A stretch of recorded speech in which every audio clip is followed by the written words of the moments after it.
Assalamualaikum warahmatullahi wabarakatuh. Waalaikumsalam. Salam dan bahagia Bapak Ibu guru hebat. Berjumpa kembali di podcast Orbit NBMP IMPA Kabupaten Purbalingga. Kali ini kita berbincang-bincang dengan saya selaku moderator. Saya Dwi Sujianto Setiabudi SPD dari SMP Negeri 1 Kejebong. Kemudian sudah hadir di hadapan kita bersama narasumber kita kali ini, yaitu Bapak Dr. Muhammad Saiful Hayat MPD. Beliau adalah Ketua Program Studi Magister Pendidikan IPA Universitas PGRI Semarang. Selamat siang Pak Saiful. Selamat siang Pak Dwi. Bagaimana kabarnya Pak? Sehat? Alhamdulillah baik. Ini baru pertama ke Purbalingga atau sudah? Iya betul, ini memang baru pengalaman pertama buat saya. Sampai di Kabupaten Purbalingga. Ya alhamdulillah kesannya positif ya. Ini sebenarnya tahun lalu sudah mau ke sini tapi berhalangan, dan alhamdulillah hari ini kita bisa bertemu. Oh gitu. Jadi ya, dulu sudah mau pernah sudah dulu itu diundang oleh Pak Febri itu. Oh gitu ya. Baik, terima kasih Pak Saiful sudah menyempatkan waktu. Kebetulan beliau ini sedang mengisi atau narasumber di seminar pendidikan IPA yang diselenggarakan oleh MPMP IPA, dan di sela-sela waktu istirahat kita minta waktu sebentar pada Pak Saiful untuk berbincang-bincang. Dan hari ini kita bertempat di depan gedung Dekopinda Kabupaten Purbalingga dengan tema bincang-bincang kita kali ini tentang serba-serbi kuliah S2 Pak. Oh iya. Siap ya Pak? Siap. Baik, ini kita akan berbincang secara santai saja tentang bagaimana nanti mungkin motivasi guru IPA tentang kuliah S2, dan juga di Universitas PGRI mungkin ada informasi-informasi yang disampaikan ya Pak. Ya, kami sampaikan dulu. Jadi kalau Purbalingga ini secara kondisi kenyataan guru-guru SMP itu sebagian besar mungkin mencukupkan diri di S1 Pak. Oh gitu. Secara tuntutan kan mungkin belum ada kewajiban untuk S2. Padahal kalau tuntutan kompetensi guru salah satunya adalah profesional. Semakin menguasai materi semakin bagus, semakin baik begitu. Nah, kenyataannya seperti itu. Dan nanti mungkin kira-kira dari Pak Saiful, apalagi juga dengan perubahan kurikulum ya Pak. Kurikulum Merdeka, Purbalingga termasuk yang sudah melaksanakan di bersama-sama 2 tahun ini, dan ini tahun yang ketiga. Di kurikulum dulu mungkin ya Pak, Pak Saiful mungkin ada pandangan ataupun ya pendapat lah ya tentang kurikulum Merdeka ini. Mungkin tantangan bagi guru-guru IPA di Purbalingga khususnya ataupun di seluruh Indonesia tentang kurikulum Merdeka ini, tantangan terberatnya itu apa itu Pak? Oke, baik. Terima kasih Pak Dwi ya. Kita ngobrol santai ya. Siapa? Ini tadi pertanyaannya kita awali dari kurikulum. Sebetulnya kurikulum apapun yang diterapkan itu pada prinsipnya bagus ya. Hanya terkadang kita ini kalau ketemu yang baru-baru atau yang berubah-berubah, itu sudah belum apa-apa sudah antipati, ada kekhawatiran, karena bebannya dulu yang dipikirkan gitu. Betul. Sementara kalau misalkan kalau kita cermati, ya banyak nyamannya ya di kurikulum baru ini. Tapi juga ada yang tidak nyamannya. Misalkan salah satu contohnya menambahnya beban untuk mengisi itu ya kinerja-kinerja dari guru itu. Prinsip apapun kurikulum yang diterapkan, kita belum tahu ke depan apakah kebijakan akan tetap ataukah berubah gitu ya. Namun pada prinsipnya kita harus adaptif Pak. Jadi tantangannya adalah ada pada SDM kita sendiri gitu ya. Selama kita bisa mengadaptasikan diri, saya yakin bisalah survive ya ketika mengajar. Misalkan sekarang tuntutannya kan sudah lebih banyak menerapkan teknologi dalam mengajar. Kalau kita adaptif, saya kira tidak akan sulit ya gitu. Intinya mau belajar lah gitu. Kembali ke guru lagi ya. Betul awalnya. Maka memang tidak salah kalau guru itu harus selalu mengembangkan kompetensi. Nah, itu yang kata betul sekali gitu. Nah, nih, baik. Lanjut nyambung itu, Pak. Ini kalau pengembangan kompetensi dengan secara formal kan kita harus kuliah melanjutkan pendidikan begitu di S2. Cuman memang ada beberapa tantangan ini.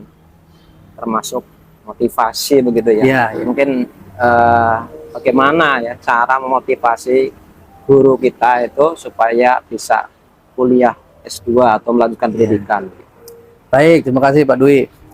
Nah, berkaitan dengan itu, seringkali kita itu tergerak manakala kalau sudah ada kewajiban, manakala sudah ada kebijakan atau ketetapan, gitu ya. Intinya tuntutan lah. Tuntutan. Seperti ini sekarang mau tidak mau guru harus mengisi kinerja, terus PMM. Itu kan ada tuntutan kan? Betul, betul. Nah, kalau tidak ada tuntutan nggak mungkin dikerjakan deh gitu. Agak susah. Sama ini juga. Kenapa kok selama ini geliat guru, mungkin kalau kita persentase mungkin masih 30%-an yang lanjut studi ya, studi lanjut itu ke S2. Karena belum ada tuntutan yang mengikat. Dan ini isunya ke depan itu sudah mulai ada tuntutan mengarah ke situ ya, dalam artian ada kebijakan yang mengarah gitu. Karena saat ini pun sebetulnya sudah ditetapkan kebijakan untuk guru itu harus pasca sarjana. Oke. Namun kalau kita cermati, pasca sarjananya baru PPG yang diwajibkan ya. Ya, ya. Maka sekarang tidak heran kalau kementerian ya, kalau negara di bawah kementerian itu memasifkan program PPG baik dalam jabatan maupun prajabatan dengan tujuan adalah agar memenuhi persyaratan itu. Nah, ke depan bisa jadi ketika kebijakan yang masih PPG itu sudah cukup merata, bisa jadi tuntutannya jadi meningkat untuk studi lanjut gitu ya, untuk ke pasca sarjana yang S2 yang lebih formal. Bisa memungkinkan begitu. Sangat ya? memungkinkan seperti itu gitu. Nah, artinya kalau misalkan kembali ke yang tadi, kalau kita nggak cukup siap dan adaptif, ya akhirnya tertinggal gitu. Kalau sudah tertinggal biasanya kita kecil hati gitu. Ya sudahlah, saya cukup seperti ini aja gitu ya. Zona nyaman gitu ya, Pak. Betul gitu. Baik, baik. Nah, ini berarti perlu ada motivasi internal dan juga mungkin kemungkinan eksternal itu Ya, tetap kebijakan salah satunya. memungkinkan ya. Betul, betul, betul. Nah, mungkin kalau Pak Saiful ini bisa ada cerita pribadi mungkin Pak ini Ya. motivasi sampai sekarang, posisi sekarang kan sudah menjadi ketua prodi. Ya. Gitu kan. Ini kan tentu pencapaian yang tidak mudah bagi Betul, Pak betul. Saiful. Nah, ini mungkin teman-teman kadang butuh sosok inspirasi begitu ya, inspiratif yang kira-kira bisa, wah ternyata bisa juga ya gitu. Ya, Mungkin ada cerita pribadi Pak dari awal kemudian kok sampai posisi Ya. sekarang ini. baik, singkat aja mungkin ya. Kalau diceritakan singkatnya, saya itu latar belakang anak petani. Bahkan relatif bukan pemilik tani, tapi lebih ke buruh ya. Saya anak ke-6 dari 8 bersaudara. Semua saudara saya rata-rata sebelum saya itu tidak kuliah, kecuali kakak saya persis itu yang perempuan akper ya. Artinya kan belum S1 ya saat itu. Dan itu pun luar biasa tidak mudah. Saya pun kuliah nekat. Singkatnya, ketika kuliah, alhamdulillah kok ternyata aslinya saya itu tidak bercita-cita ingin jadi guru, Pak. Nah, itu pun masuk ke dalam perguruan tinggi, mengambil jurusan keguruan tuh juga kesasar aslinya gitu. Namun dijalani, alhamdulillah jalan begitu terbuka, bisa sampai studi lanjut S2, berjalan begitu saja. Yang awalnya orang tua tidak mendukung karena ekonomi, dan ternyata akhirnya support gitu ya. Dan alhamdulillah langsung keterima jadi dosen gitu ya. Karena S2 itu sangat mungkin lebih terbuka ya ruang kerjanya. Nah, ini terutama untuk guru-guru yang mungkin masih belum terikat memiliki NUPTK ya Pak ya. Ya, itu mungkin masih sangat terbuka. Kalaupun misalkan untuk jadi guru-guru yang sudah jadi guru itu jangan justru malah lebih bagus ya Pak. Iya. Karena kan perhitungan itu disebutnya Pak PAK ya. PAK selain dari poin, itu kan juga dari Pendidikan. Dari jenjang pendidikan juga dihitung gitu ya.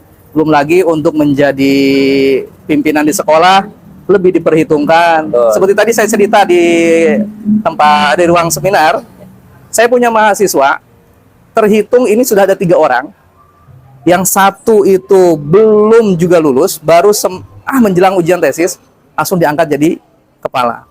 Yang 2 persis begitu mau wisuda itu langsung diangkat jadi kepala sekolah. Gitu. Yang 2 itu kebetulan negeri, salah satunya yang dari Grobogan itu. Iya. Di hari H ketika wisuda, malam harinya tuh pamitan, Pak mohon maaf nggak bisa ikut wisuda. Nah, kenapa? Karena saya diangkat jadi kepala. Itu luar biasa. Artinya memang tidak dipungkiri kalau di negara kita itu memang tidak hanya semata-mata kompetensi secara substansi ya Pak, ataupun keterampilan, tapi harus dibuktikan dengan administratif. Administratifnya apa? Ya harus terbubuhkan di sana magisternya gitu. Jadi ini menjadi peluang yang sangat besar bagi Bapak Ibu guru, baik yang memang sudah menetapkan diri ingin menjadi guru, ataupun misalkan yang bagi yang belum punya NUPTK tadi ya, ingin menjadi lebih tinggi, itu lebih terbuka untuk bisa studi lanjut itu. Luar biasa ini pengalaman pribadi, dan tadi juga sudah ada cerita nyata ya, ketika ada yang melanjutkan pendidikan ternyata jalan itu akan terbuka dengan sendirinya begitu ya. Ini manfaat, dan juga ini sudah cerita dari Pak Saiful, sudah buktikan dari tidak menyangka, jalani saja begitu. Betul, ada Pak. Jalan untuk menuju sana. Iya. Nah, nyambung ini Pak, ini kalau teman-teman dari Purbalingga ini ingin informasi begitu tentang kuliah S2 di UPBIS, mungkin ini sudah ya kalau bisa diceritakan begitu, sudah berapa tahun atau mungkin apa, dan sarana prasarana dan sebagainya mungkin di UPBIS tentang magister pendidikan IPA ya Pak. Iya. Mungkin bisa diceritakan Pak. Ya baik, terima kasih Pak Dwi. UPBIS sendiri, kita sebagaimana kita ketahui berdiri sudah sangat lama. Dulunya IKIP, bahkan dari yang sebelum IKIP ya, sekarang sudah jadi universitas. Singkatnya, saat ini alhamdulillah saya dipercaya untuk mengelola salah satu program studi, yaitu S2 Pendidikan IPA. Itu program studi baru Pak, baru lahir 2019. Kebetulan saya saat itu dilibatkan juga jadi tim penyusun proposal pengajuan prodi barunya ketika saya menjelang kuliah S3 saat itu. Kemudian di ACC lah gitu ya, dibuka prodi itu, dan alhamdulillahnya 2 tahun kemudian, berarti persisnya 2021 itu awal 2022, berarti 2 tahun lebih, itu alhamdulillah kita mengajukan akreditasi dan langsung keluarnya baik sekali. Tidak banyak prodi yang baru berdiri, akreditasi pertama langsung baik sekali. Baik sekali itu berarti kalau dihurufkan jadi B lah gitu kalau dulu ya. Nah, kalau sekarang kan istilahnya baik sekali. Dan ini kita punya target reakreditasi berikutnya kita langsung unggul. Karena kenapa kita begitu percaya diri? Kita sejak awal sudah bangun sistem Pak Dwi. Kuliah kita buat senyaman mungkin untuk mahasiswa, dari mulai penjadwalan. Karena rata-rata customer kita ini guru-guru yang aktif gitu ya, sehingga jadwal kita pasang biasanya akhir pekan, Jumat, Sabtu. Itu pun yang lebih ramah terhadap waktunya guru gitu ya. Kemudian sistem hybrid. Jadi sebagian besar daring, hanya 2 atau 3 pertemuan saja luring ke kampus begitu ya. Lalu kemudian dari awal kuliah, dari mulai semester 1, setiap mata kuliah kami susun kurikulum itu, sistemnya semua harus mendukung ke tesis. Mata kuliah apapun, dari materinya hingga penugasannya, semua orientasinya ke tesis. Langsung ke ujung ya. Langsung ke tesis Pak. Sehingga dari setiap mata kuliah itu ada jejaknya gitu, ada hasilnya, kontribusi ke tesis. Sehingga mahasiswa itu sudah tidak perlu waktu khusus untuk menyusun tesis. Biasanya kan gini, semester 1, 2, 3 kuliah dulu lah. Nanti tesis semester 4 gitu ya. Akhirnya belum tentu semester 4 itu selesai. Malah 5, 6, 7 gitu ya. Malah menjelang akhir baru selesai. Kita tidak, 1, 2, 3 itu ada perkuliahan. Semua orientasikan ke tesis. Bahkan mahasiswa itu ketika semester 3 sudah ngambil data. Sudah penelitian lah gitu ya. Nah, itu pun juga sangat terbuka penelitiannya. Bergantung karakteristik di sekolah masing-masing. Gitu. Jadi kami hanya menginspirasi, mensupport. Selebihnya temanya itu diangkat berdasarkan situasi di sekolah masing-masing. Bahkan ini yang terbaru yang saya bimbing itu, saya pengen ngangkat tentang P5, ya silakan, nggak mesti harus di dalam kelas kan Pak, gitu. Nah, gitu, disesuaikan dengan karakteristiknya. Sehingga semester 3 selesai, selesai ngambil data, semester 4 awal sudah ujian tesis. Gitu. Jadi nggak mesti harus 2 tahun selesainya, gitu. Bisa cepat berarti. Bisa cepat, karena kan gini, yang penting kita memenuhi persyaratan yang dituntutkan oleh kementerian bahwa ijazah S2 itu bisa dikeluarkan manakala sudah menempuh masa studi 3 semester lebih 1 hari. Gitu ya. Berarti kalau gitu 3 semester selesaikan nih mata kuliah, termasuk ngambil data, semester keempat di awal udah langsung ujian. Langsung bisa ya. Iya, gitu. Jadi nggak perlu lama-lama gitu. Gitu. Namun ya kembali cepat lambatnya bergantung mahasiswa. Mahasiswanya. Namun kami membantu secara sistem seperti itu. Oke. Kita dari Ukris sangat mendukung, Sangat support. mensupport begitu ya, Iya. memudahkan sekali untuk Memudahkan sekali. Bahkan kami selalu mengawal mahasiswa, misalkan tidak ada kabar nih lebih dari 2 minggu, kita susuli lewat WA. Iya. Nggak direspon, tak telepon. Mau diselesaikan? sampai Iya. segitunya ya. Iya. Dulu Itu- kita kan mau ketemu dosen aja susah begitu. Ya, ya artinya memang saat ini paradigmanya sudah Berubah, ya. bergeser ya Pak, sudah berubah gitu ya. Artinya sejak awal kita komit bersama, mahasiswa pengen kuliah, pengen dapat ijazah, yuk kita bareng-bareng. Kita pun juga demikian, mau penny lah istilahnya gitu ya. Oke, baik. Tadi saya tertarik itu ada hybrid itu ya untuk Hybrid. kuliah. Ini kan kendala di guru itu, satu masalah dana, dua masalah Waktu. jarak ya. Oh, Dan jarak, kita mungkin betul, waktu betul, juga betul, begitu. betul, Nah, ini betul. dari Ukris memang sudah memfasilitasi itu semuanya sehingga Sudah, sangat memungkinkan. betul. Jadi kita memang sistem itu sudah termasuk mitigasinya. Sistem itu kita bangun termasuk dengan mitigasinya. Tadi hybrid itu kelihatannya sangat nyaman untuk mahasiswa. Bahkan Pak Dwi jangan khawatir, jangankan Purbalingga, ini masih Jawa Tengah loh Pak. Masih Jawa Tengah. Kami ya? punya mahasiswa dari Kalimantan 5 orang. Tadi yang saya ceritakan ya, Kalimantan 5 orang. 5 orangnya sudah lulus dan 4 orang sudah jadi dosen tadi saya ceritakan tadi. Oh, iya, iya. Mereka selama ini kuliahnya bagaimana ya, daring gitu ya. Kemudian kesininya bagaimana? Nah itu melalui perizinan ya. Kalau misalkan tidak dapat izin dari pihak sana, ya sudah berarti dikasih toleransi gitu ya. Nah, nanti kesini ketika ujian tesis sama wisuda. Oh. Kita juga punya mahasiswa Papua, ada 2 orang. Bahkan dari Libya dapat 3 orang kita. Luar negeri. Mahasiswa luar negeri Libya lagi. Apa namanya? Saat ini kan sudah disrupsi ya Pak. Ya. Kita pun juga nggak bisa membatasi kan. Apalagi kan diharuskan ada mahasiswa dari internasional Iya, gitu. Kita fasilitasi gitu. Dan saya rasa tidak ada batasan gitu. Oke. Iya. Oke, mantap sekali. Teman-teman dari Purbalingga, jangankan dari Purbalingga, ini dari luar negeri ya. Luar Papua, negeri, Kalimantan bisa luar semuanya. pulau. Tadi saya ceritakan dan Kalimantan kita sudah dapat 5 mahasiswa, Papua 2, terbaru juga yang baru lulus ini dari Maluku, Ambon. Ini kebetulan bimbingan saya sendiri. Tadi Mas Willem yang saya tunjukkan fotonya, Ya. malah dapat hibah Pak. Hibah dari Dapat hibah dari kementerian, ketika penelitian dapat 25 juta. Oh. Nah, kita kuliah biaya totalnya 22 juta, dapat hibah 25 juta, Malah berarti 3 juta. Malah surplus. Gitu. Selain itu publikasi artikel ditanggung dari situ. Ras. Luar biasa. Gitu. Artinya tidak ada alasan ya, Pak? Tidak ada alasan. Dan satu hal lagi, prestasinya mahasiswa itu begitu belum lulus kemarin, langsung ditunjuk jadi duta teknologi di daerah Ambon yang menunjuk dari kementerian karena melihat track recordnya itu. Masya Allah. Ini sangat sangat inspiratif, sangat informasi yang sangat berharga untuk kita semuanya, bahwa ternyata ada kendala-kendala itu tidak menjadi kendala begitu. Betul. Bahkan dari Purbalingga, jangankan Purbalingga, Maluku, Papua, bahkan dari luar negeri pun bisa begitu. Maka ini kesempatan yang sangat bagus sekali Pak Saiful, bahwa informasi ini disampaikan kepada teman-teman di Purbalingga. Ya. Ini terima kasih sekali Pak ini Sama-sama. atas informasinya, dan kita jadi belajar banyak tadi inspirasi-inspirasinya. Dan mungkin ini terakhir Pak, Ya. karena sudah cukup lama kita juga Ya. berbincang. Mungkin ada pesan-kesan untuk teman-teman guru di Purbalingga supaya tetap berkembang untuk kedepannya begitu. Ya, baik. Terima kasih Pak Dwi. Bapak Ibu guru yang semangat untuk bergerak terus ya. Lepas sudah menjadi guru penggerak ataupun tidak, tapi semangatnya tentu kita harus selalu bergerak. Salah satu yang membuat kita bisa survive adalah kita harus adaptif. Berarti harus bisa menyesuaikan dengan tuntutan zaman ya Pak. Nah, gimana caranya? Harus bisa meningkatkan rating diri. Dengan cara apa? Belajar. Belajar memang bisa melalui workshop, seminar. Tapi saya rasa itu tidak cukup ya.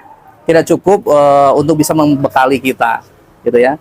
Nah, maka studi lanjut menjadi salah satu opsi dan solusi Bapak Ibu.